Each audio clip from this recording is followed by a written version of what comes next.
Good evening, and thank you for attending tonight's City Council meeting. For those who are attending remotely, the camera in the city chambers is set up to show those who are attending in person tonight. The platform we are using has a raise hand feature. You will notice a picture of a hand in your upper right-hand corner. When we reach the point in the meeting where the public has the opportunity to address council, you can click the button and be given the opportunity to address council. Please stand for the Pledge of Allegiance. I pledge allegiance to the flag of the United States of America, and to the republic for which it stands, one nation, under God, indivisible, with liberty and justice for all. Would the city clerk please call the roll? Would the city clerk please call the roll? Mayor Sally. Here. Councilor Bilodeau. Here.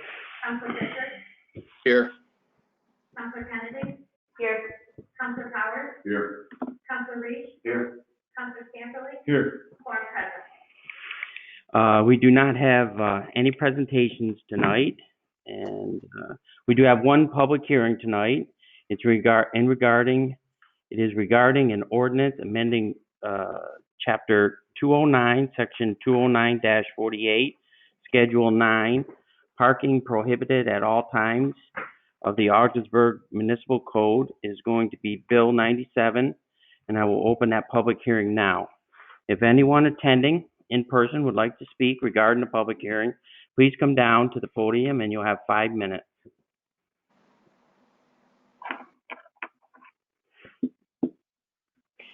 If anyone's attending remotely, use the raise hand feature. And Kathy, is there anyone? I do not see any hands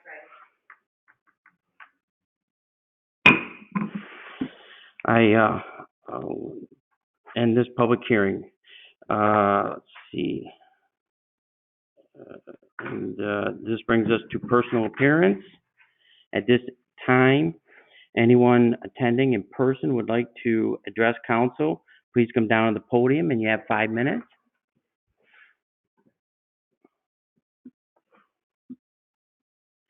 And, I forgot all about that. This is Alex Hammond, and he's town supervisor of Waddington, and he is going to speak to us. How you doing, Alex? I'm doing good. Still pack that cold? You know I do. Yes. Yes. Thank you very much for having me here tonight. I just wanted to thank the council and the mayor for their recent negotiation that they put forward, and as well the city manager for the sales tax negotiation with the county. At the last village board meeting of Waddington and the last town board meeting of Waddington, we both passed resolutions in favor of your proposal. We think it's a very good proposal. We think it's time for the towns and villages and the city to get their due share, and let's just keep pushing for it. I'll also just give you a little piece of information. We had 2 county legislators at our board meeting. At the town of Waddington, Rita Curran, our legislator in the 15th district, and Kevin Akers, who was also attending the meeting. And there was a little bit back and forth, but at the end of the day, we ended up passing the resolution in support. Something that was really off to me was apparently to those 2 counselors or to those 2 legislators, they do not see it as a negotiation. They said it 3 or 4 times that, it's not a negotiation. We're going to basically tell Augsburg what the county wants. And we don't see it that way. I don't think any of the other towns or villages see it that way. It's a negotiation, always has been. And we support your proposal. The only other thing I would say about that circumstance was something that I talked with you before the meeting, Mr. Mayor. I asked our legislator, I said, listen, if this isn't about taking money away from the municipalities, why not pass a local law or even pass a resolution at the county level that no matter what happens in the negotiation between Ogdensburg and the city of Ogdensburg and the county, you won't take anything away from the other municipalities. And they both refused to say that they would support something like that, which only means to me that, maybe if there wasn't an agreement to come together with you guys, they might not take it away tomorrow from the towns and villages, might not even take it away 2 or 3 years from now, but there will be a time where they start taking away and picking away at the towns and villages. So they're trying to divide and conquer. We're not going to let them do that. And I'm glad that yourself and the city manager will be attending our town supervisors meeting for the county tomorrow night. The only thing I'll say, and this is not as, a town supervisor, as a observer from the outside, I have a background in labor relations from Cornell University, and I'll just say that I've seen the recent news, and different things about that, about opening the contract, and as far as the city of Ogdensburg goes, and I would say that's probably not a good idea. They were negotiated, they were voted upon by council, and I think we should support the men and women here in Ogdensburg who are first responders. And, there's a contract there. And I think a lot of people in unions would agree with that. And that's just my 2 cents on that. Thank you for your time. Thank you, Alex. Anyone else like to speak? Anyone in attendance? Anyone remotely? I do not see any hands raised.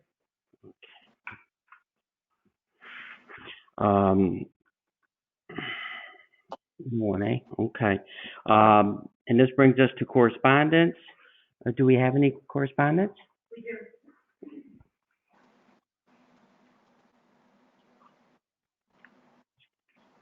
Citizens of Ogdensburg City Council and Mayor, good evening. Question, where, Mr. Mayor, are you and your quartet of immeasurable incompetency headed? There does not seem to be a clear path ahead except putting the city on the precipice of bankruptcy and making the city a less safe place to live, work, and raise a family.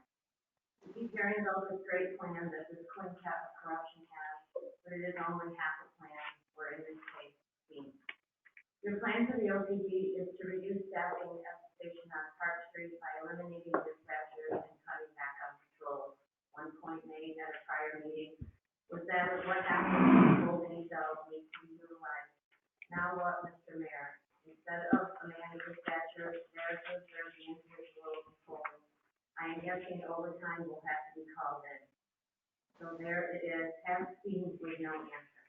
You cannot govern by saying there is a plan without asking yourself the follow-up question, what then?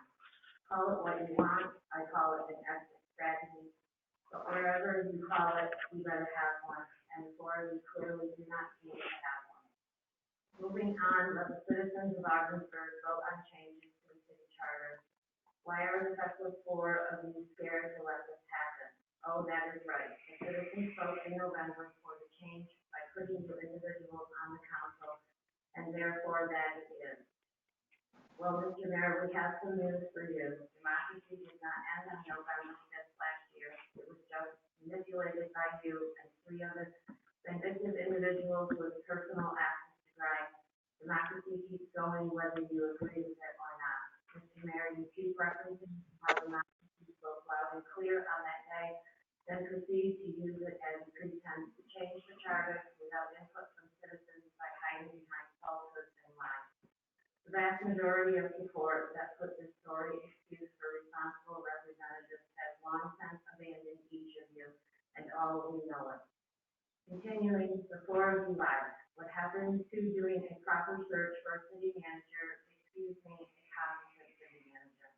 All we heard was that there would be a search for the replacement of Ms. Purdy, and in the meantime, you appointed what is at best a low-level clerk who can't seem to hold down a job or produce a budget. The amount of money being spent is for no other reason except trying to hide the incompetency of the newly appointed city manager.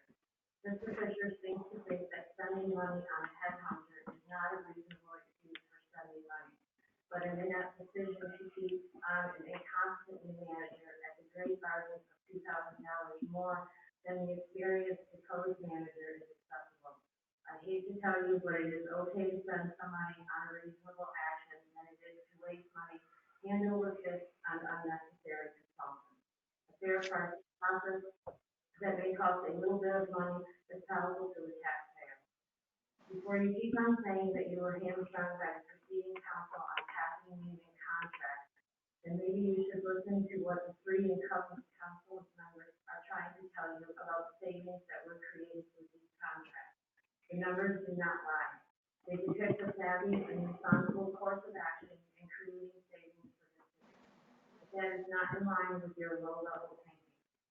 And oh, by the way, you are the quartet of immeasurable incompetency, seem to have done your best to squander the savings down the drain in the name of saving money.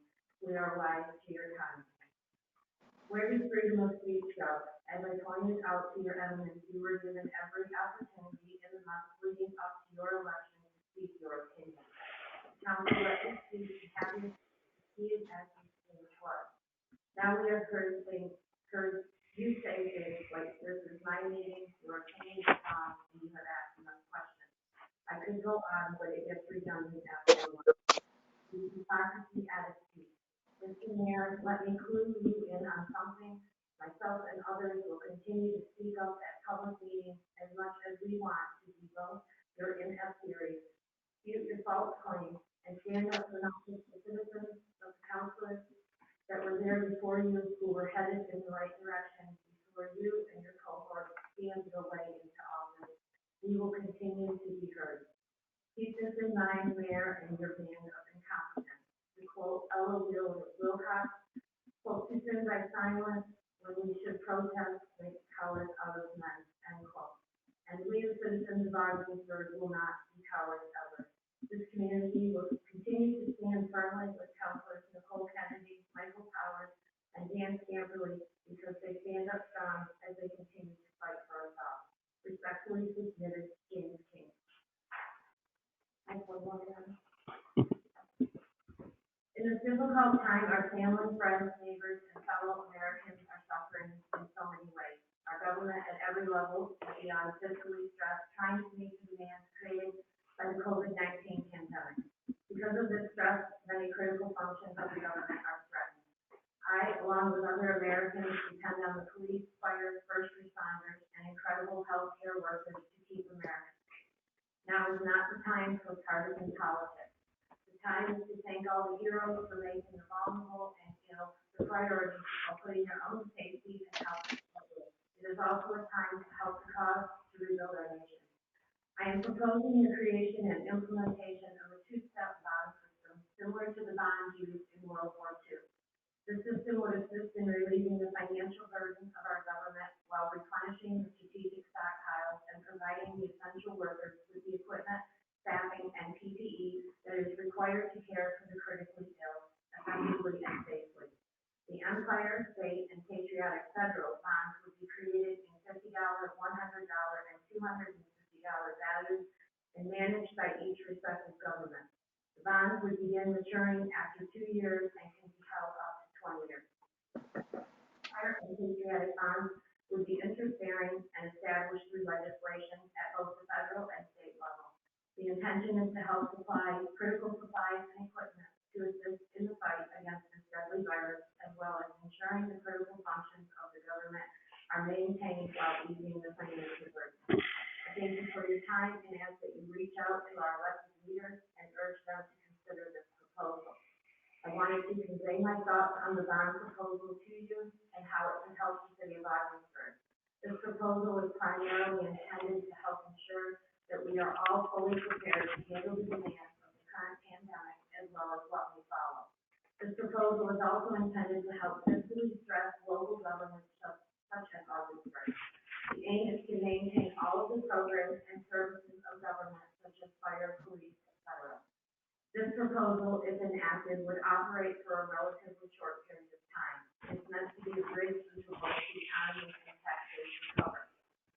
government may provide some fiscal relief. I am not certain that it will be sufficient for a several-year recovery. I believe longer-term planning is needed, and is why I have offered this proposal. We need to have more complete discussions between local government bodies, such as city council and state and federal elected leaders. In conclusion, the primary purpose of this effort is to help ensure that all of our citizens, healthcare heroes, first responders, etc., have an adequate supply of PPE, etc. I hope this writing will help you look at possible alternative ways other than hurting those who continue to give so much to the city. In unity, many very good things can happen for this community. Thank you and stay safe. Respectfully, David Jones. Next, we have our consent agenda that the claims as enumerated in general fund warrant number 17-2020 in the amount of $727,234.58, and library warrant number 17-2020 in the amount of $24,969.22, and capital fund warrant number 17-2020 in the amount of $3,415,301.85, and community development fund warrant number 17-2020 in the amount of $2,020, and community renewal fund warrant number 17-2020 in the amount of $0 as audited be and same hereby ordered paid. I so move. Kathy, would you call the roll, please? Mayor Kelly, Yes. Councilor Dilaba, Yes. Councilor Fisher, Yes. Councilor Kennedy. No. Councilor Howard, No. Councilor Reese, Yes. Councilor Scantily, No. approved. This brings us to appointments. Yes. For the council to vote no, you could provide me what is it you're looking for. I'm equally concerned as your manager that you're voting no to pay our city's bill. If there is something the three of you need in level of detail you're not getting, I'm presenting you the same format that you've gotten for years. If there's something you need to see in more detail, but voting no on our bills is a very strong message to our creditors, debtors, et cetera, that you're not interested in paying our bills and that concerns you. So if there's something that can be provided to you to make you feel comfortable voting to pay our bills, I really would prefer to get to the bottom of that. So just to be clear, I'm a little upset by the way the city attorney situation is being handled here, and I want all information, not just to 4 people, but to 7 people. And so that's sort of a protest vote on my, for all information, including the stuff that we asked for months ago, I think, before you read yours. Right, so since I'm here now, I need to know what it is you need. As far as the attorney's bills go, I have the packages ready for those that ask for them. I will tell you there won't be anything on there that will surprise anybody. There's been, not since I've been here. I will say, obviously, you voted on to pay those bills for many months, but we certainly need to ensure that you have the information to vote to pay our bills. I've drawn the 4 to 3 line on this is completely counterproductive, and I don't know what we're driving at. Personally, going forward, I would like to see it broken down, what Phil was saying, going forward, instead of just a paragraph. I'd like to see it more broken out by what is actually being paid. I think that we vote yes, but I don't know where general fund 727,000. I think that just a brief synopsis of what is being paid might be beneficial. And also, I'm voting no on the basis of, I would like to see, I know Councilor Powers had asked for some information and numbers, and I haven't seen them yet. So as soon as I have those numbers, then I can look at them. I have no issue voting yes. I'm not voting no because I don't want to pay the city bills, but I won't vote to pay the city's bills when I don't know what we're paying. That's where I'm at. Just to reiterate, your 3-page letter to the public not too long ago, based off the simple fact that we're nearly bankrupt, or whatever the case may be, I have a fiduciary responsibility to the citizens of the city. And going forward, much like Councilor Kennedy said, I'd like to see all the data I asked for all the data a month ago. I haven't received any of it yet, along with the council bills, the legal bills, all legal bills, of any legal matter that we have going on. And this is no different than approving a contingency fund aspect going forward in any way, shape, or form. We have a budget session coming forward, and I want that information. And until I see that information, will I support a budget? My understanding that, there was a former counselor who felt that they should review the consent agenda as well. And she came to the meeting beforehand, and that information was available. It's available to every counselor because they're actual warrants, I guess, and they're in the comptroller's office. So, why not just make them available in the comptroller's office prior to the meeting if someone's that concerned, wants to come in and review them all? I'm fine with that. Yeah. Just having the access, I just think it's. Yeah, I can establish the process. This is long and lengthy how you all have seen it. So if you want to change, I just need to understand that. As far as the legal bills go, I think we'll talk about that in the new business. My only concern there obviously is we discussed on email all of the attorney-client privilege. We don't violate that. Other than that, as far as the transparency for what we're doing. And again, I can get this set up so prior to council meetings, we can do that. You can ride out a look, I mean, whatever form. So, that's my concern is not a concern, but just something that I care about is, the public has access on Friday to our council agenda. They get the same packet online that we get. And I just think that it would also be beneficial if the taxpayers know what we're paying with taxpayer dollars. So I guess we're seeing complaints of lack of transparency. And I'm saying if we could just say, this is what it is, this is what it means. I think there's a lot of people wanting to be involved in our local politics right now and being able to say, what our tax dollars pay for? Well, they paid for. I think that could also be a good step in creating an understanding with more than just the 7 of us that sit here to bring the public in and make sure that more people know what's going on. And I think that maybe help bridge some gaps. I agree. The only thing I'll just say to all of you, we'll cover it again in the budget. Remember, there's very little money in the budget that is discretionary money. As we walk through the budget, we walk through going. It's not as if you give me a fund and say, here, go to the best you can. No, I understand that, but I'm just saying, I think if, with there being a lack of funds, if people can see what exactly we're dealing with, I'm hoping to bring transparency to another level so that way we can all just be as close to, at least in the same book. I know we're never gonna be on the same page, but if we could get like maybe the same chapter eventually, it would be really beneficial. I'm not trying to be silly, but you know what I mean? I just think that more. I sure wish that, this had, been spoken up of what you want rather than, act so childish as not vote to pay the bills. And I wish this transparency had, came years before. Wednesday with, Mr. Jelly on the If phone this about these concerns. So transparency had came years before, maybe we wouldn't be in this financial situation. I think we had quite a discussion about the lawyer situation, and the lawyer sat right here. And we've expressed our concerns, and I think I've been voting no on the consent agenda ever since. No, I don't think since he's been here, no. Just the last three sessions. Okay, so I make a motion to appoint James Morrison to complete the unexpired term of Kathy Wade on the Augsburg Land Bank Board of Directors, term to begin October 26, 2020, and end December 31st, 2020. I so move. I'll second I'll that. second it.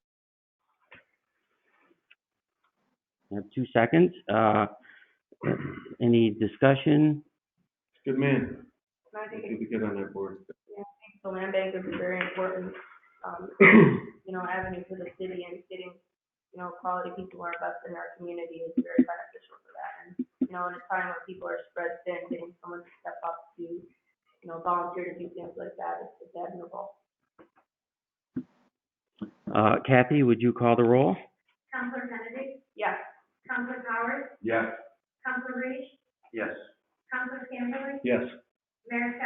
Yes. Counselor Dilaba? Yes. Counselor Fisher? Yes. Approved. And that brings us to items for council action. Our first item of business will be read by Police Chief Rob Westcott.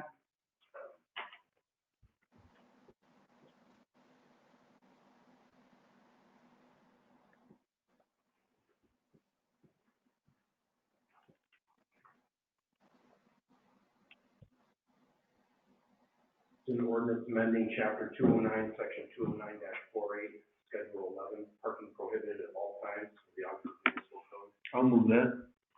Second. Discussion? No. Seems to just make sense, Chief. Yep, just good common sense. Kathy, would you please call the roll? Counselor Howard? Yes. Counselor Reese? Yes. Counselor Scantile? Yes. Mayor Skelly? Yes. Counselor Dilaba? Yes. Counselor Fisher? Yes. Counselor Kennedy? Yes. Approved. Our next item of business will be read by Director of Planning and Development, Andrea Smith.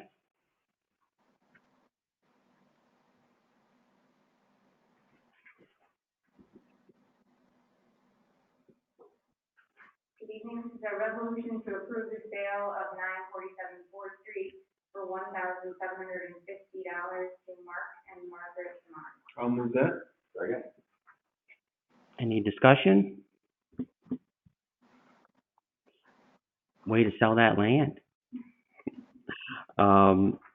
Kathy, would you please call the roll? Counselor Reese? Yes. Counselor Scantile? Yes. Mayor Skelly? Yes. Counselor Dilaba? Yes. Counselor Fisher? Yes. Counselor Kennedy? Yes. Counselor Howard? Yes. Approved. Our next item of business will be read by Director of Public Works, Shane Brown. A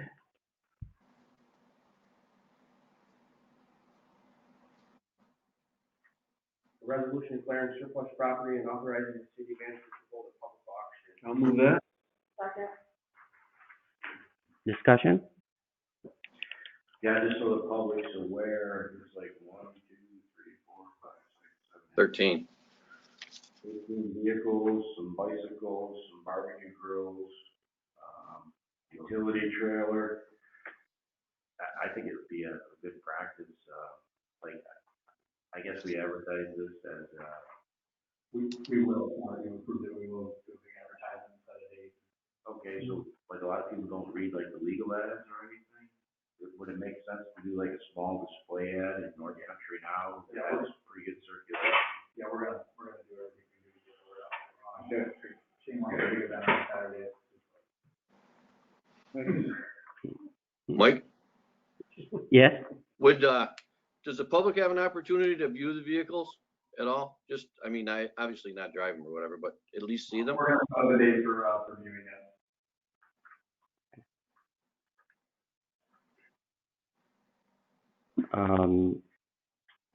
Kathy, would you call the roll? Counselor Scantile? Yes. Mayor Skelly? Yes.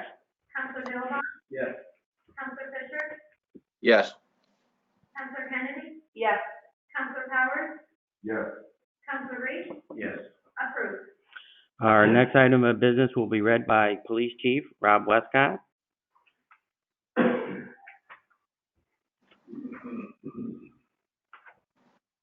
And this is a resolution declaring surplus property and authorizing a transfer to the St. Lawrence County District Attorney's Office.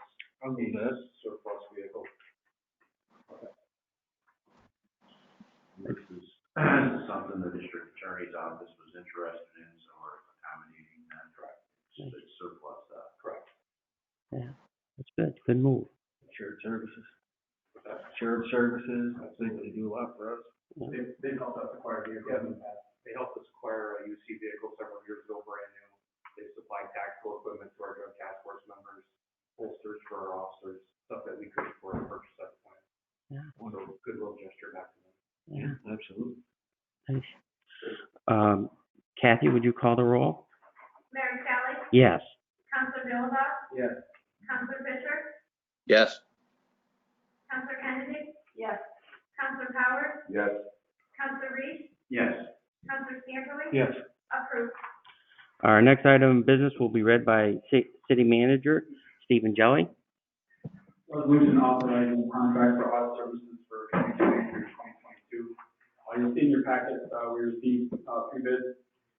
For the purposes of efficiency and past practice, I think the efficiency was used for a number of years. We're not the lowest bidder, but in my judgment, are the best bidder, most efficient, they're local, understand our processes, and they've done a really good job for us this year. We will have our closeout for 2019 within the next week. They'll have our AUD finished and our audit. So my recommendation is we go with the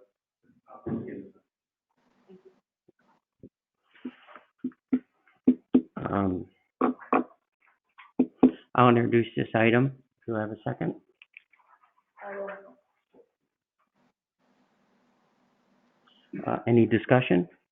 I've been on the audit committee the last 2 years, and they've been great to work with through the 2 different audits and explanations that I've been through.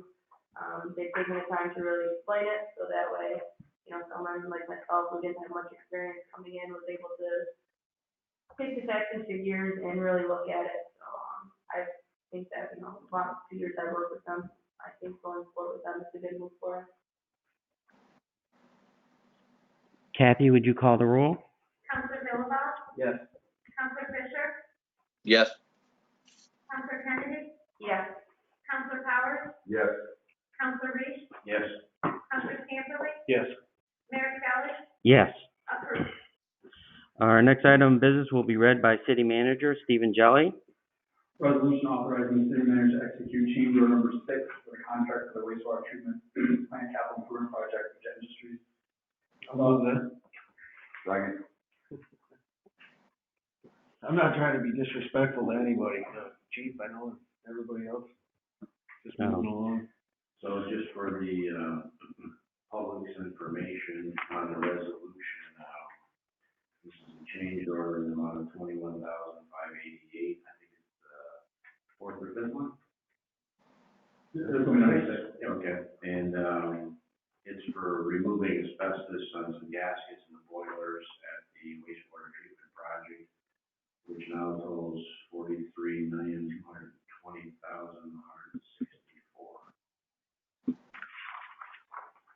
I think that's good that you get that out there for people to know, you know, because we're spending a lot of money and you run into these things, and it's good to keep people informed. For council's information, our contingency fund, we're, total of $2.2 million, and the contingency for the project, so we're on well. Good. Any other discussion? Kathy, would you call the roll? Counselor Fisher? Yes. Counselor Kennedy? Yes. Counselor Powers? Yes. Counselor Reese? Yes. Counselor Scamperly? Yes. Mayor Skelly? Yes. Counselor Dilaba? Yes. Approved. And this brings us to old business. Does anyone have any old business to discuss I tonight? do. First of all, I just want to ask a question. Clarifying that 2.2 million, that is where we're at after this, or is that what we started out with more than that, correct? For a contingency budget? I think you were a little, 3 million for contingency. Yeah. Maybe not quite 3 million. Okay, I just want to clarify where we're at. And our hope will be, council, that we can use some or all that money, but they would be able to fund those portions of additional segments that we need to find. Good, thank you.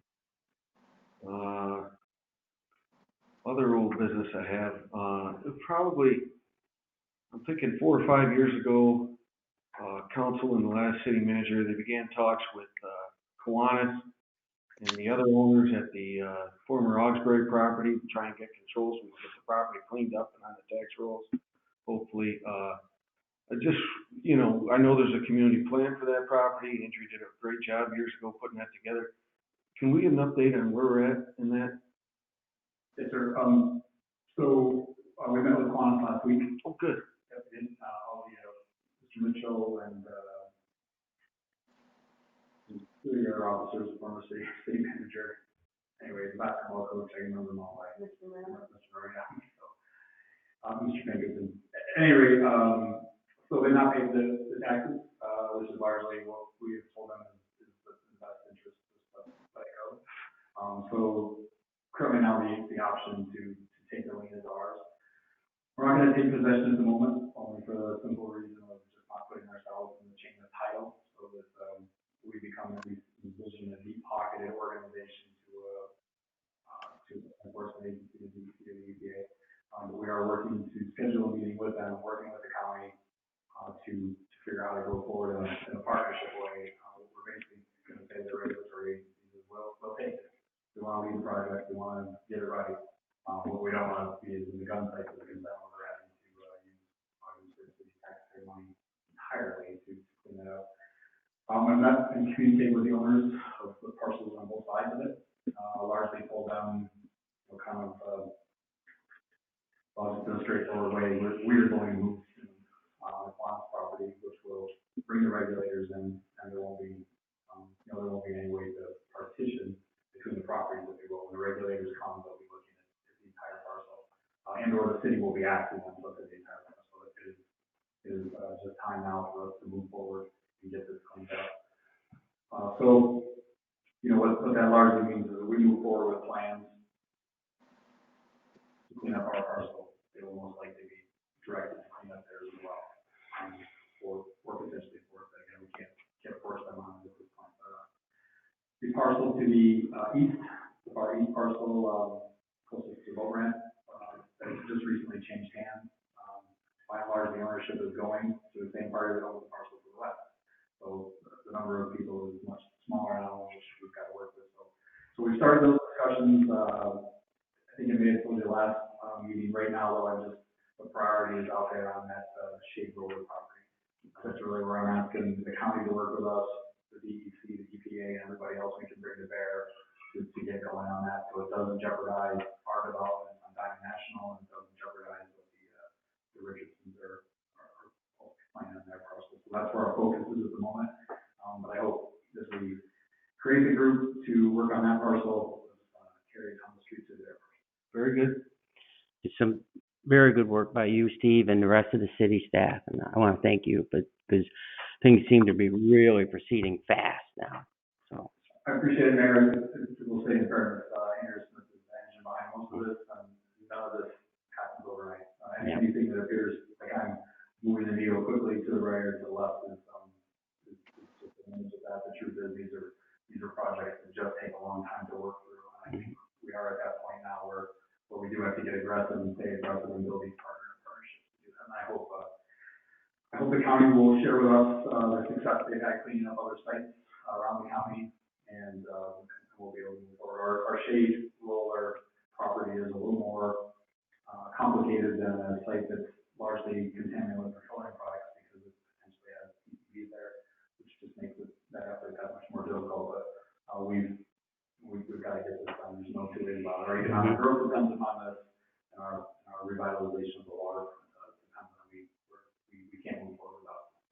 The Kiwanis, I just would like to reiterate, there's no ill will towards them. We certainly recognize that, a nonprofit group took a piece of property in the hopes of making it something better for the community, and it just ended up being a bridge really too far. And not the least of the handicap for them was, quite frankly, the two parcels to the east and to the west and east of them would have had to have something done. You're not just going to take a parcel with all one parcel at one point and largely all contaminated. You're not going to get to just say, okay, I'm going to work on my piece and forget what's going on with the right and left. The regulators are never going to allow that to occur. So again, my hat's off to the Kiwanis. I think they had a great vision and a great concept. It's just very, very difficult. It will be very difficult for a local county, state, and federal government partnership to get this cleaned up, much less a small organization like the Kiwanis. So again, I want to make sure this is not a hostile takeover of their property. Well, this is largely us, saying, hey, we want to jump in and help. Thank you, Steve. So my next one is about the cheese plant. I know, I looked back at some records in January,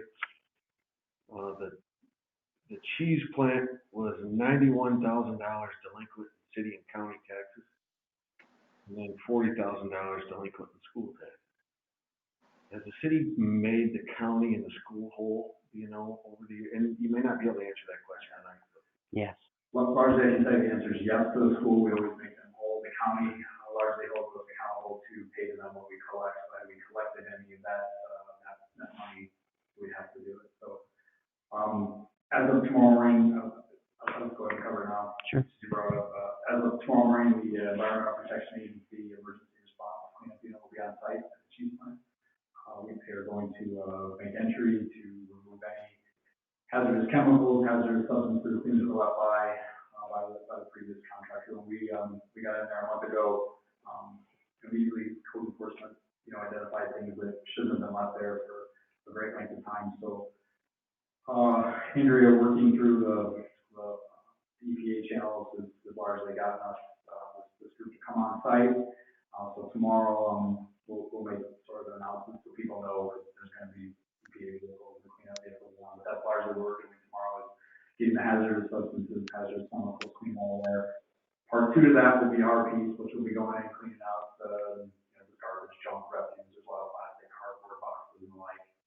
Then part 3 will be assessing where we go next as far as the metal that we can get for scrap value, things of that nature. But ultimately, what I believe is part of one of the proposals in the budget, not something for potentially end of the year, will be, once we get it cleaned out, an assessment of just where the building is. Does it have asbestos in it? Does it have anything else that's of hazard? As we ultimately prepare to apply for assistance and support to get it torn down.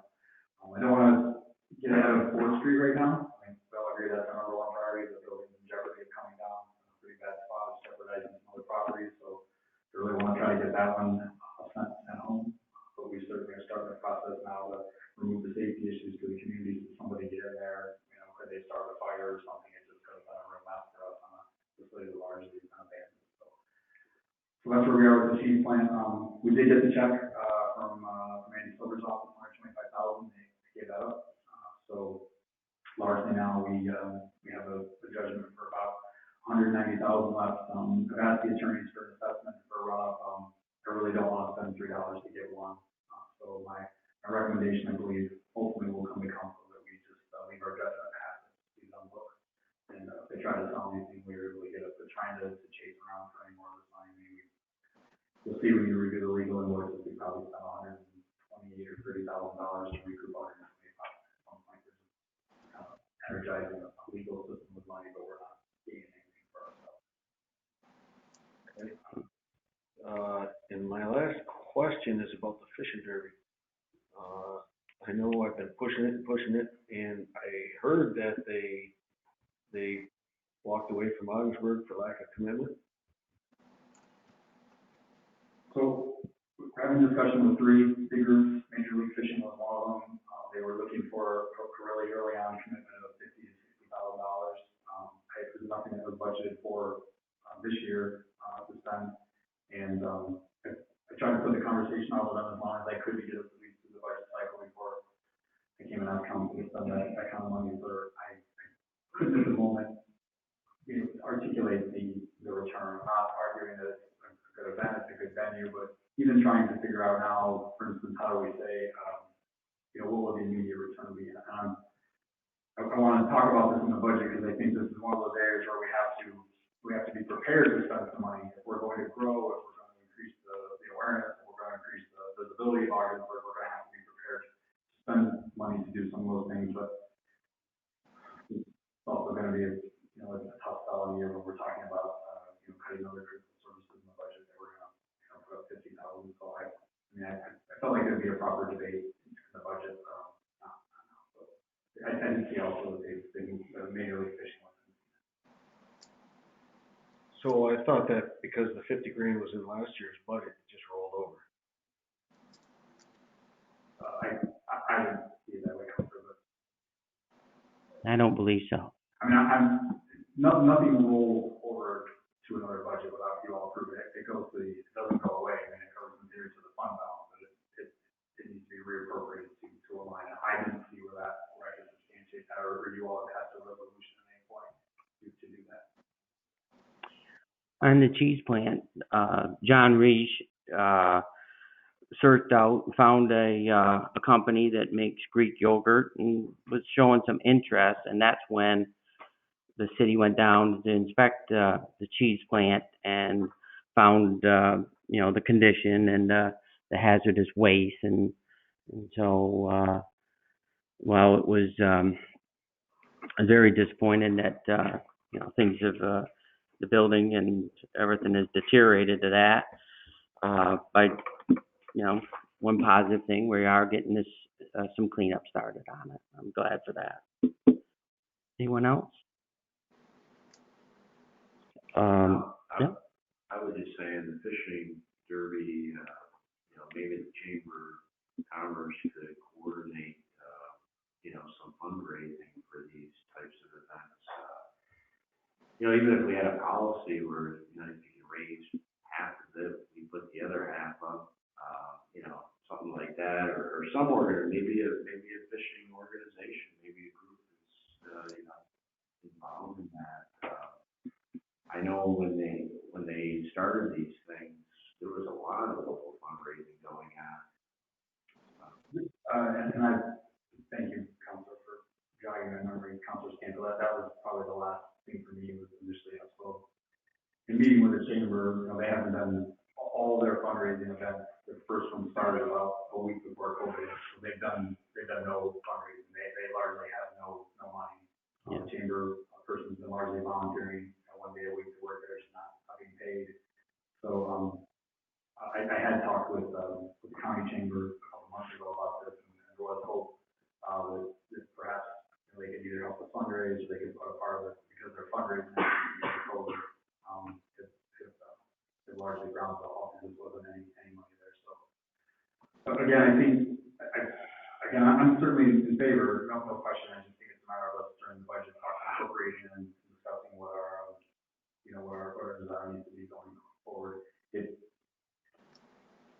need commitments in the fall. This is kind of when they do it late summer, fall for the next year. So I'm with Counselor Camper, so we almost have to do it, but then there's a commitment, to pay the fee or to commit to it within a year that it rolls through. And so anyway, there's definitely pros and cons, and I think this is an area that certainly people could, there'll be another opinion set on this as well, as far as what's the cost benefit to doing this. You've really got it isn't just a fishing derby. You've got to be prepared to host some kind of a festival or host other events that bring people here, et cetera. So I God forbid if the COVID is still going on this time next year and we can't do any of those things, you're only have a fishing tournament that is online. They carry their own judge, they carry their own cameraman. Now it's not like they're running back and forth and people are waiting to see fish come and get weighed. It's just a bit of a different operation. So that's kind of the I sat on the committee and did a lot of it. I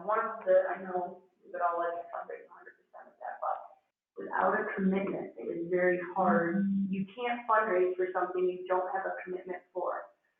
So it's one of those things where the city is going to have to put up some type of fund in order to secure it so that secondary committees can come in and we can fundraise for it, but we can't start fundraising when we don't know if we're going to have it. So I think that just needs to be made clear to everyone that without a commitment, you can't raise money for something. So we're going to put ourselves in a vicious cycle of we want to promote Ogdensburg, but we can't promote Ogdensburg without a commitment. So we at some point have to decide whether we're going to not promote Ogdensburg and just take our, I believe the contract rate is half down and then half is due a week before the tournament.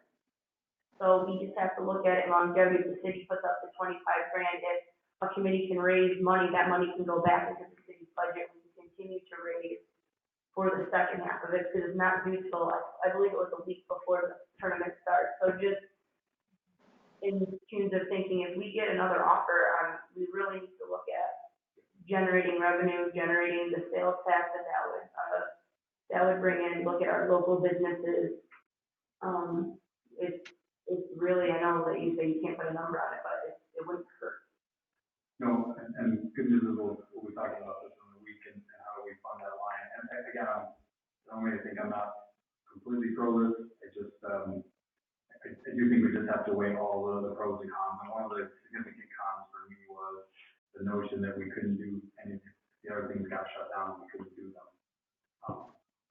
And having to be able to substantiate to people what, what they could expect to gain to be from our investment. It's a conversation for all of us, I think, is all I said. I mean, I think it's certainly worthwhile. I think the chamber wished they could have been more aggressive and pushing it and doing the local chamber and the county chamber. I don't think there was any unwillingness here. It's just the timing right now and some of the stuff is just. And I just wanted to bring on that, I can't fundraise until we have a physical digest, because if we could fundraise for something, we would have started months ago, but without something to fundraise for, you have to be able to show it what you're going. And this brings us to new business. Does anyone have any new business to bring up? I do, actually. I spoke with, Rhonda Rothel about the Light Up the Night Parade, and she's inquiring, so she reached out to the mayor, and she hasn't heard back yet about, the parade, if the city is going to, work to approve something like that. She's looking at November 21st. They usually go down State Street, the city usually, the DPW, provides, roadblocks and the police. She's just wondering if that's something that, can still go on. Obviously, this year there'll be no meeting at the convention center due to COVID restrictions and things like that, but, I fully support something for youth and children that brings, so there's plenty of room for social distancing along the side of the road, so people can space out in their family groups. I think that, Ogdenburg is something positive right now, and, I would like to push forward if I can give any information to Rhonda, or if, maybe you could reach out to her. Yeah, it's pretty, I'll try to get to her tomorrow, but, 100%. Okay. I don't see any restrictions with it, part of the guidance I was reading the other day promotes those kind of things, so, I think we can do that. We've also, Kathy and I and Shane were discussing the skate with Sam, how we can be able to. Keep some things for youth, all communities are struggling right now. Kids aren't in school as much as they would love to be. I just think something positive, something to look forward to as we start to the season. So, okay, thank you. It's hard to say what can happen and what can't with the COVID right now, so. Yeah, and we're a point, Mayor, truly, we just do the best we can to plan these things, and you can't control something, you cancel the week out. But we're at that point now, planning these kind of things, so we just, the guys, we can proceed with things now, and we'll just keep moving the next one. Yeah, good. I stay in touch with the school superintendent, on these, because they're trying to be the best information is there, or you have a pulse on what's going on, what the state may or may not be going on. We've kind of used them as the sounding board and kind of the right rough guidance for sporting events, we did with the pop warrants, and so I think, it's just day by day. Yeah. And there's an expectation that, some point in time there will be, great restrictions on that. That seems to be the general trend. But I don't think we don't stop planning for these things. I guess that was one of my focuses, we need to continue to move forward and look forward, and then, if something happens in our community where it's not possible, then, we can look for rain dates per se, but, I mean. We're planning to start, public skating, opportunity hours in November. We've already got a lot of, events and, sports groups and people using it, so I think, the school life is not ready yet, and he hasn't made a call yet on that, until we know we just sort of make the call to the guys, so, I think we're trying to support everything. Everything. It opens, to do, lots of birthday parties as well. Is that something we can do if we offer? I know there's nowhere to have birthday parties, and even if we can put a limit on how many, if we could as a council, maybe put a limit based on whatever the social distancing guidelines are at that time. If it's, they can only have, might not be 30 kids. I mean, if we have to put a max on how many kids or, people can be in the Lockwood, I think I'd rather see us have to put a max occupancy on it for a party, and, let the people that, are working the party know that, hey, we can't have more people than this, and be very upfront about it, because, there isn't a lot available right now, and something like that might be the only opportunity for some kids to have some birthday party that is in any type of affordable place in our community. It might be, and I'd say, I wanna get comfortable where, in my opinion right now, we've gone beyond calls, the walking into the ice arena, getting it open, getting the sports groups in there, being able to, handle the much more stringent cleaning requirements before or after. So I'd like to get through that, I'd like to get the public stuff done. We did talk about, birthday parties or small gatherings like that, but not necessarily a problem, everything is just more labor intensive this year by way of supervision, ensuring that we are enforcing those rules. So largely, we've been open with the groups, who have their own supervision, they sign the rules, they have their insurance, they know what they're getting into. The public skating, we've had quite a few people, inquire about that, so again, we felt like that's something that the staff can manage that, they're talking to do, and we've been talking to Watertown and Messina, recreation groups, as far as what they're doing, to try and keep things consistent. I'd like to report back next month beyond that. I feel comfortable right now, we're doing a real good job with what we're doing, I don't wanna do is jeopardize that. No, I understand, I just wanted to make sure that, it's not a conversation that we can have, and as you know, maybe not the next meeting, but the meeting after that, and just reevaluate, because I think that. I'll give you the status, I wanna stand strong where we are, we don't want anything to happen. One of my concerns right now is the sports programs, I guess, and right now, we're the only ice, and there's a chance we might be the only ice. So, I'm just trying to. No, and it's also the revenue line for us, just the arena, right, just something rolling in. Okay. Any other new business? Yeah, I can just, update the council on that. So tonight, I spoke to the county legislative, committee on sales tax distribution forum. I felt like it went good. I don't say that I ran out of thinking that the money is in the bank, but I also didn't go out thinking that our proposal is dead either. So, I think this was the first time that a larger than the two or three legislators we've been meeting with during the negotiations got to hear from us, answered quite a few questions.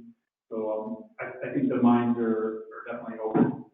There is certainly some reluctance. I think this has kind of been the typical tale of two sides. The county feels like we've been getting a larger share, and kind of what have we done with it?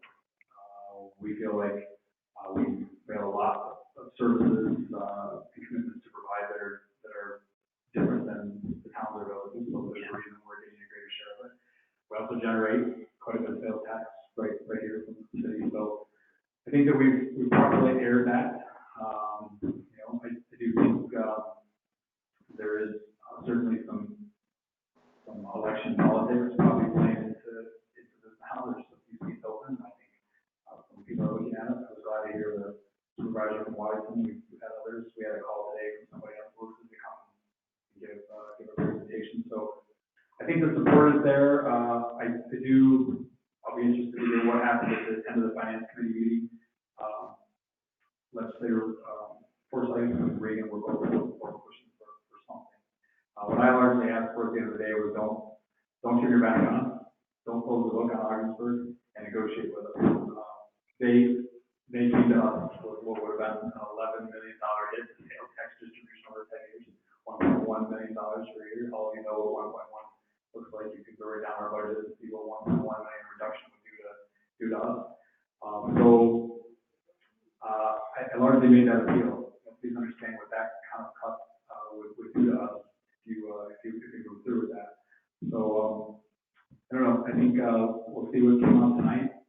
Perhaps it is best just to let the election cycle go through, see what the makeup of the board is. I know that the two legislators from our districts are working hard also to bring some compromise. I made it clear tonight to the board members that asked me, there really has been no negotiation. This is the sessions that I've been to have been largely lectures where the mayor and I have gotten lectures to about the world according to the county and how they see things. I do believe we try to articulate our case and why this formula has been the way it has been for so long. I also let them know we are doing our due diligence on preempting. There was a point not long ago, Augsburg collected its own sales tax. It's not like we haven't been there before. It is a pretty significant amount of work. It's not something I think we would necessarily look forward to, but I don't think that negative for us. In fact, it certainly could be a positive. One of the difficulties we've had is determining with some level of granularity how much sales tax money is originated right here in August, where the data's not there. I think I told all of you, we got a list of 21,000 businesses in St. Louis County. That was the best we could do, and then trying to pull out the ones that have addresses here or have addresses somebody else, but the business originates here, et cetera. So I think we're making some headway, but if all we have opportunity to talk to, in particular our two legislators that are pushing for us and anybody else, I think now is the time. It felt like tonight there was a sense of, why don't we just leave things the way they are for 3, 4, 5 years, just leave it alone, it's working just fine, why do we have to go fooling with it? Probably a great question, but it's a question we did start. This was definitely thrust upon you all with a little notice, and so I think, here we are. So it's productive. Thank you, Steve, and thanks for going over there. Mike? In other town meetings. Yeah, yes, Steve. I would highly suggest that,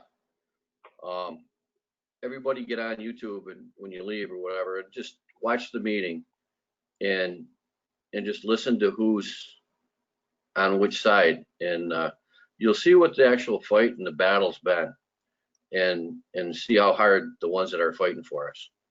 And especially Mr. Jelly, as far as tonight.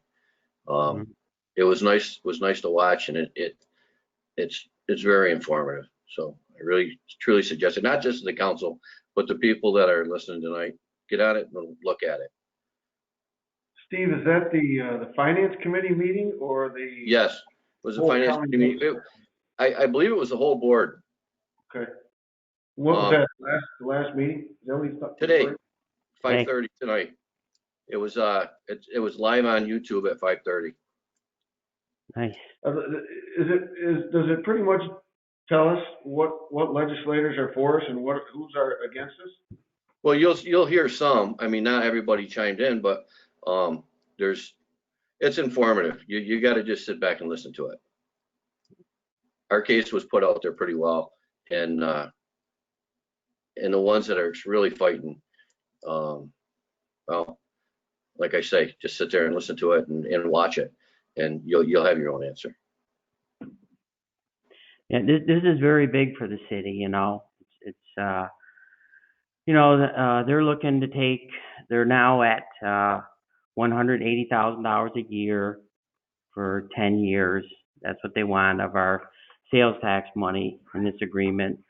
Our proposal to them is more money for the towns and villages. Actually, a larger portion for them than Ogdensburg. But Ogdensburg, under our proposal, would get $340,000 more a year over the next 10 years. We've offered compromises of, we could do 3 years with our proposal, and if the counties, if it's a really big effect on them financially, well, it's just 3 years, and we'll go back to what we were. But that 3 years would really help the towns, villages, and city through this time with COVID and everything else we're facing. But also, the county has a very substantial fund balance, and they have millions of dollars in surplus every year right now. And all I've talked about is, let's take some of that extra that you have, that surplus, redistribute it, share it with towns, villages, and the city. And like I say, just for 3 years, allow it to lift all of us the way it has the county. Because when they got that 8th penny of sales tax, before that they were in real financial distress, and a lot of communities are. And I think that penny could do for the rest of us what it did for them, even if a short term. And thank you, Steve, for going over there. That extra commitment is nice. Anyone else? Yeah. Are we on new business or are we on? I think we're on new business. Oh, let's get into discussion. Okay, well, now we'll go to items for discussion. Does anyone have items for discussion? So do we have a tentative budget schedule. I'm just looking at planning for the month. I know usually it was like 3 nights a week, and I just was wondering if we get a schedule maybe the next couple of days, so at least, because I personally have, it's a lot of planning for me to get out of the house in the evening, so, the sooner I can have that, the more available I can make myself. Yep, so, well, I was addressing that with my answers. What is the drumbeat for all the ways here? Usually better with Mondays. What days are excluded? Right. Mondays are usually best for me, I think for everybody, because we're so used to planning on this meeting. Sometimes we have short ones after the meeting, and then the longer ones, police and fire and things like that on a Monday by itself, you know? Yeah, and what's the kind of days, kind of the earliest you wanna do? 6, great. Any night of the week's good for me. Weekend.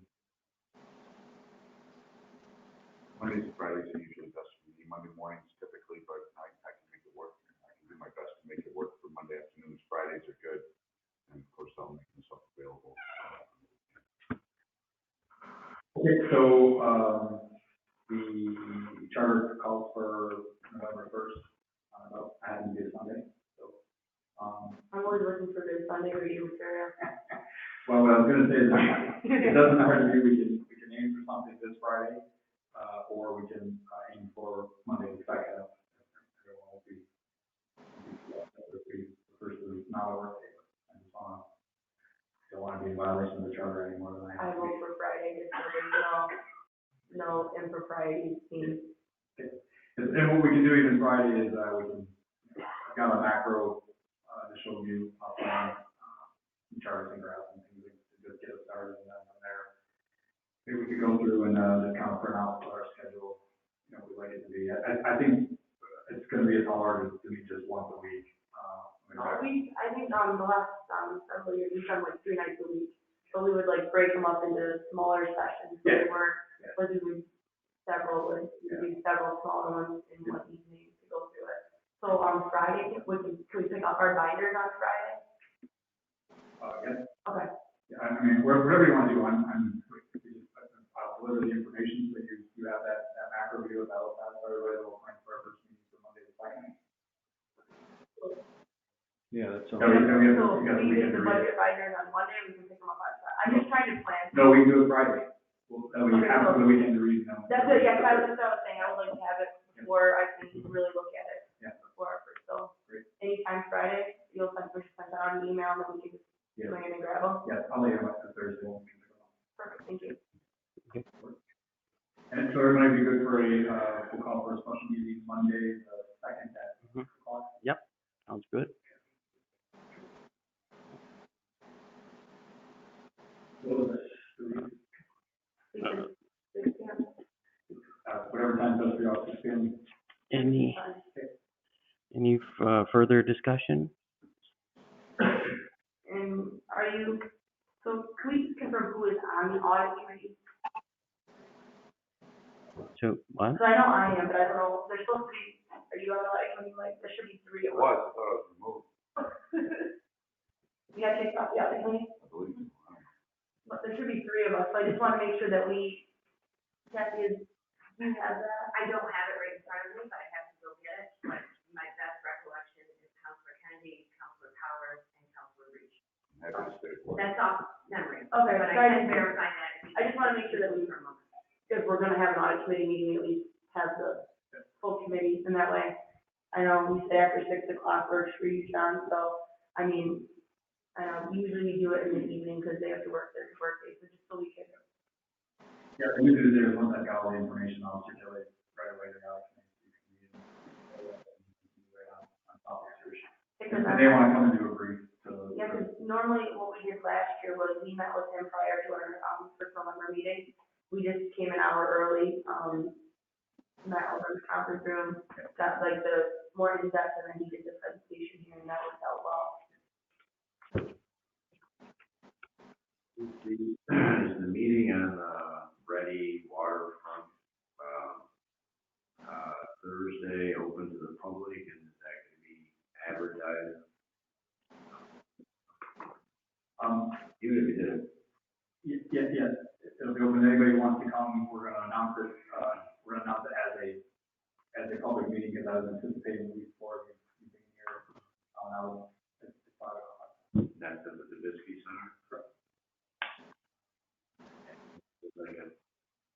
press release. If they don't pick up on it, just so people are aware of it. Yeah. Doesn't cost them.